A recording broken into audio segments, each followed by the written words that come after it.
Il fallait qu'on vous parle du pétrole. Pourquoi? Parce que le Brent est autour de 25 dollars le baril. 25 dollars, oui, rappelez-vous, en début d'année, on était à 60 dollars. On est au plus bas depuis 2003. Est-ce que c'est une bonne ou une mauvaise nouvelle pour l'économie mondiale, pour l'économie française? On en parle avec Xavier Timbaud. Bonjour Xavier.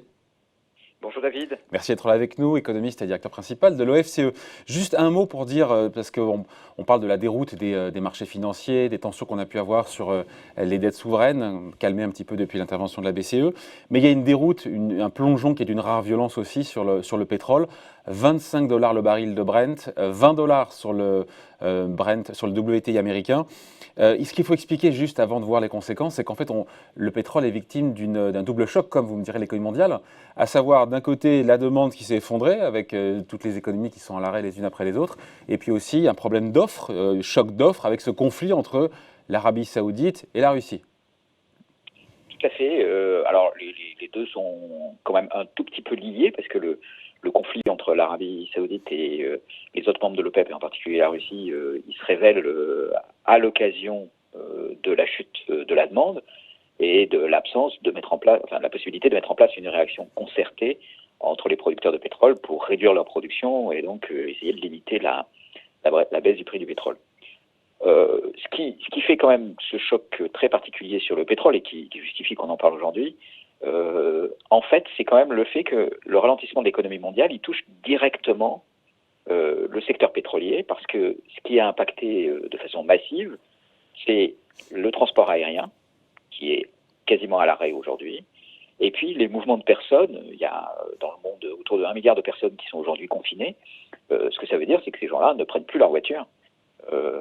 Et comme ils ne prennent plus leur voiture, fatalement, la consommation de produits pétroliers, qui est principalement pour la mobilité et la mobilité individuelle, s'effondre dans la crise. Donc ça veut dire que spontanément, quand on se dit « ouais, c'est tout bénef, un pétrole qui est pas cher, donc l'essence à la pompe, ça baisse », mais en fait, comme on reste tous cloisonnés chez soi, l'effet, l'impact économique ne se voit pas aujourd'hui. Alors, l'impact économique, il va se voir sur nos portefeuilles, parce que ces dépenses qu'on ne fait pas, quel que soit le prix du pétrole, c'est de l'argent épargné. Certes, on ne se déplace pas, ça a des conséquences sur ce qu'on peut faire, mais en tout cas, une chose est sûre, c'est qu'on a des dépenses en moins, et donc ça veut dire que ça fait du revenu en plus pour les ménages qui pourraient être dépensés éventuellement après la crise. Alors, après, vous avez raison, la baisse du prix du pétrole, elle intervient au moment où on consomme très très peu de pétrole, et donc le gain, il est relativement marginal. Il est fictif, non mais il est fictif, il est virtuel. Il est virtuel ou il est fictif. En tout cas, il n'est pas plus que la quantité de pétrole qu'on ne consomme pas, puisque effectivement, on se retrouve quasiment à zéro. Alors, il y a des petites nuances avec ça. C'est par exemple, même si on est au mois de mars et que la consommation de fioul diminue, c'est le moment de remplir votre cuve, puisque vous allez pouvoir acheter du fioul pas cher. Et là, pour le coup, vous avez la possibilité de le stocker.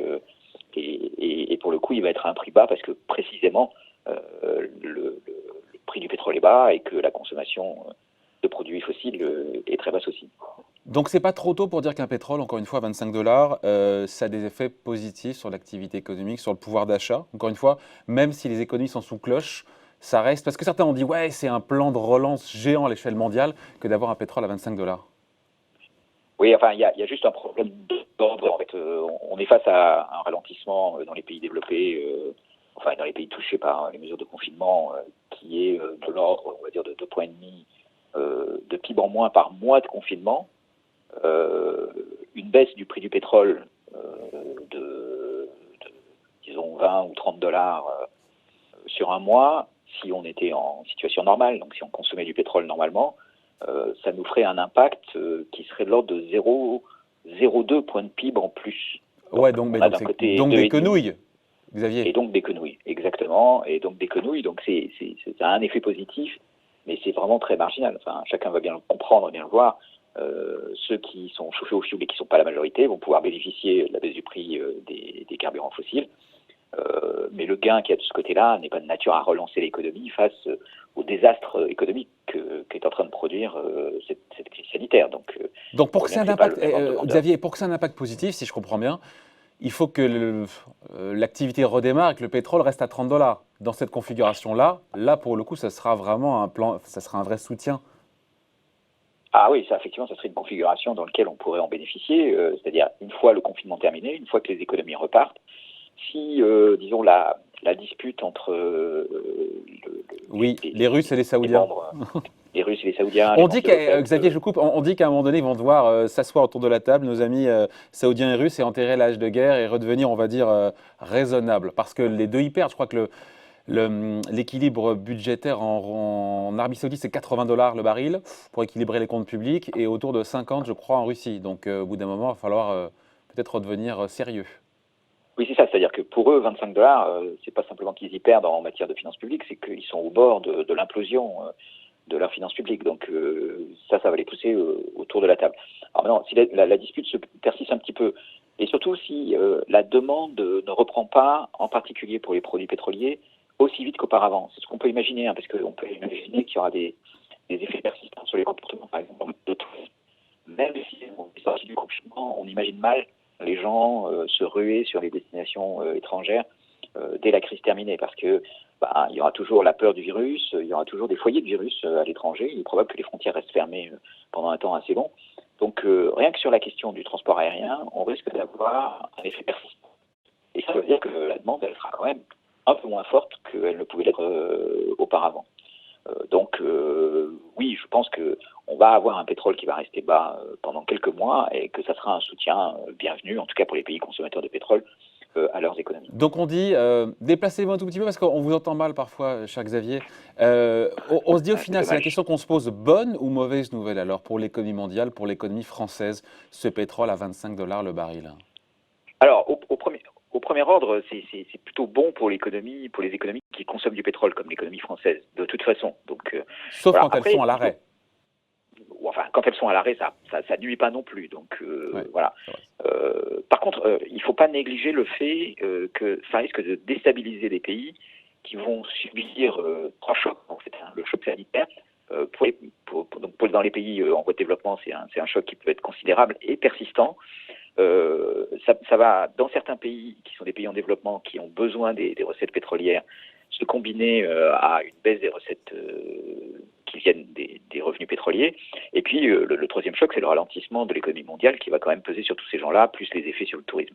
Donc dans un certain nombre de pays... Oui, mais on va être ethnocentré, parlons de la France, sur la Ah oui, France. mais il faut un peu regarder ce qui se passe à l'extérieur, parce qu'il y a un risque de déstabilisation de ces États, et il y a un risque d'États faillis à l'extérieur.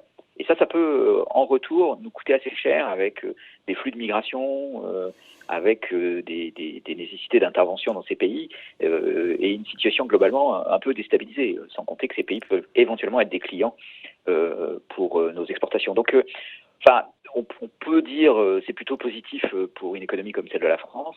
On peut La mesurer, déstabilisation. si on imagine que ça redémarre au second semestre et que le pétrole reste à 30 dollars, pardon, ce sont des hypothèses un peu heureuses, mais soyons optimistes, combien ça nous rajoute de croissance en plus? C'est pour un pétrole qui reste, disons, 30 dollars en dessous de ce qu'il est habituellement. On est au maximum sur l'année qui vient, donc sur la moitié d'année qui vient, à Ouais, quelque chose comme un demi-point de croissance annuelle en plus. Voilà. Mais ouais, encore une fois, c'est c'est pas dérisoire mirobolant, par hein. rapport à ce dans quoi on se trouve, quoi. Enfin, je veux dire, Donc c'est évidemment, pour pas, ceux qui pardon, mais utilisent c'est leur pas, on voiture, finit c'est... là-dessus, Xavier, c'est pas le plan de relance mastodonte gigantesque qu'on nous dit. Certains ont dit oui, le pétrole à 25 dollars, c'est génial. Je crois que c'est même Trump qui a dit ça. Peut-être pas l'écouter. Oui, bon, enfin, alors, oui, Après, aux non, États-Unis, c'est la pas le plan de différence, c'est qu'aux relance. États-Unis, le prix à la pompe se sent beaucoup plus quand il baisse, puisqu'il y a moins de taxes que chez nous, hein.